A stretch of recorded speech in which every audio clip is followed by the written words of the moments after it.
Now, the VOA Learning English program, Words and Their Stories.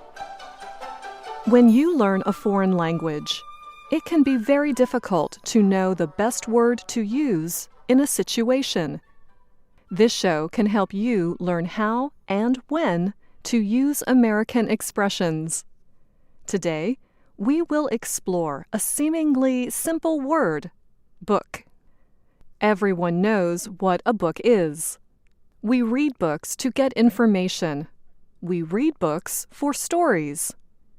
A book can be like a time machine that takes a reader on a trip into the past or future.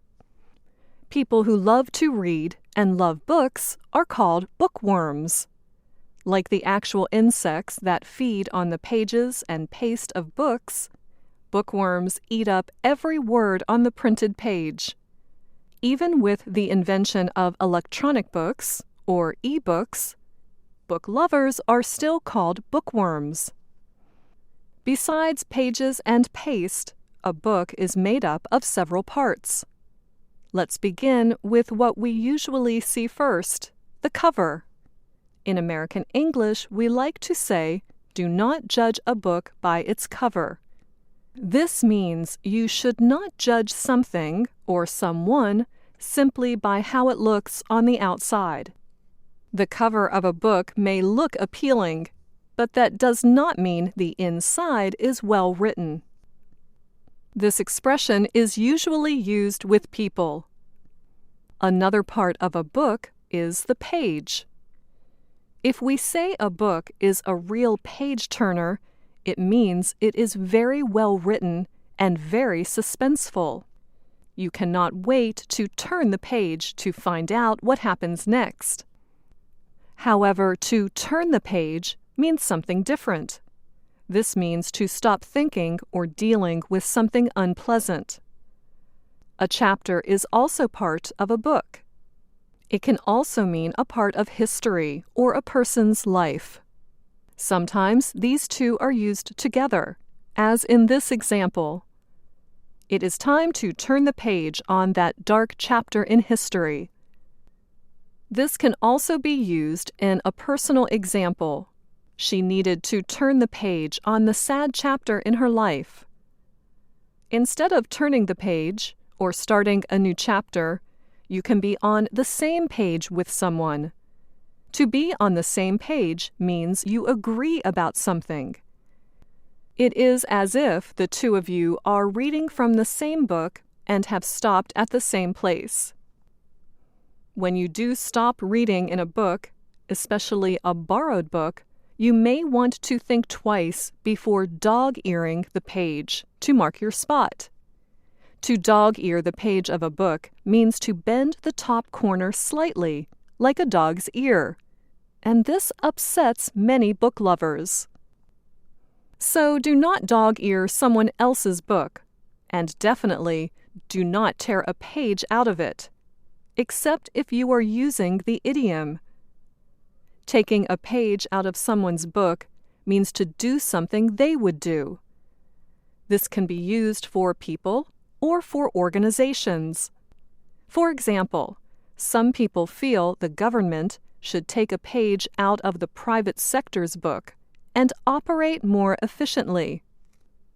Besides reading books, did you know you can also read people?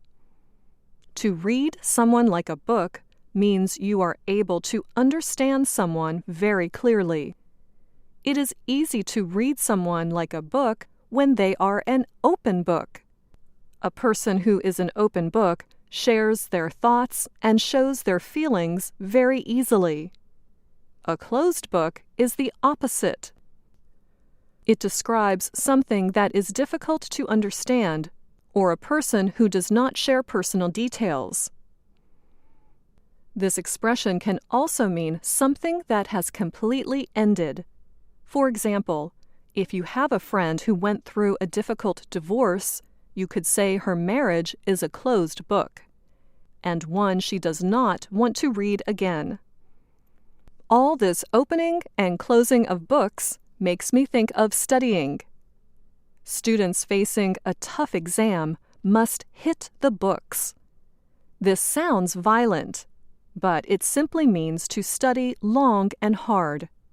No one has to physically attack the books, although after hours and hours of studying, a student may want to. Now let's listen to some of these expressions in a conversation. What are you doing this weekend? Richard and I are hitting the books. We need to study for the big exam. Richard, the new student? He's always so cheery. He must have a really easy life. You should not judge a book by its cover. I've known Richard a long time, and actually, he has had a really rough year. Really? I'm surprised to hear that. He is always smiling and is so pleasant with everyone. He has always been a bit of a closed book. He never talks about his personal life, especially the bad times. I should take a page out of Richard's book and be happy even when times are tough. We're on the same page there. I'm trying to keep a good attitude, too. But he said that he's finally turned the page on a difficult chapter in his life. Glad to hear it. He seems like a really nice guy. And now it's time for us to turn the page and end this chapter of Words and Their Stories. But join us again next time as we talk more about words and expressions in American English. I'm Anna Mateo. There's so many books to choose. Get on board, you just can't lose. Books expand.